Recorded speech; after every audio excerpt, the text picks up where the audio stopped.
The foothills of the Blue Ridge Mountains in Orange County truly are a world away from China. But in 2016, $55 million worth of soybeans passed through the port of Virginia to that country and Southeast Asia.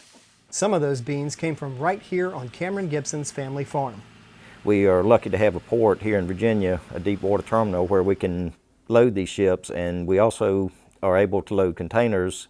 So all these products that you see made in China that are shipped over in containers, they have a bunch of empty containers that have to get back to China to be filled up with more Barbie dolls and toys and everything else. So we can load those with soybeans. Gibson's father and grandfather began raising soybeans after World War II, diversifying into a row crop that offered them steady income in addition to their cattle business. He serves on the United Soybean Board, an industry promotion group, and he understands the value of having a strong export market for Virginia farm products. China has become the largest consumer of soybeans worldwide. And if you look back historically, 20 years ago, China imported from the United States about 2 million metric tons of soybeans. Now, if we advance that up to just last year, it was 87 million metric tons. Long says not only China, but all of Southeast Asia is a growth market for American farm products. The populations of those countries are growing and they want better quality foods. Their demand for protein, whether it's pork or poultry, is increasing. We've got more trade going to Vietnam, Malaysia, the Philippines, Indonesia from Virginia, both in vessels and in containers. So we're going to see a large expansion of that area as well.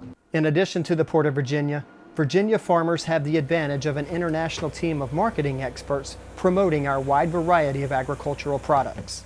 We have 8 people around the world, offices around the world, that are every day promoting Virginia agriculture.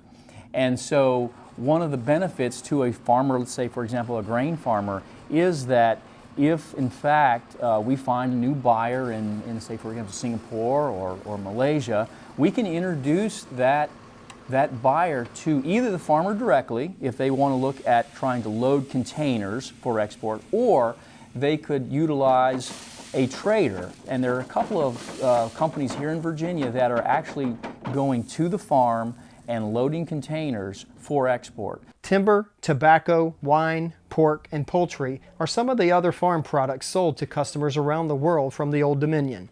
And Long notes farmers and all Virginians benefit from strong overseas sales.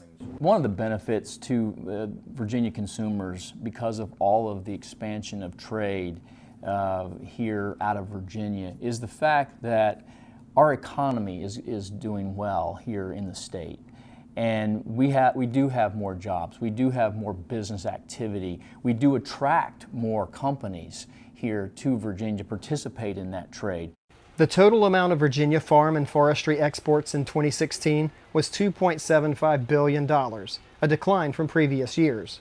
But Long notes that was caused more by a drop in world market prices than a slowdown in sales. Gibson is optimistic soybean sales will continue to be strong this season. If we can maintain our current yield levels and have decent weather, I think with all the marketing tools we have in place here and with the proximity of the ports in Richmond and in Chesapeake, then I think we'll have a good year. And with China being a strong importer, and India and countries like Pakistan, Bangladesh, Japan, Canada, Mexico coming in, I think we'll do extremely well. That's the hope. The good news is Virginia farmers have all the tools in place to keep their farm exports strong and the state's economy running smoothly.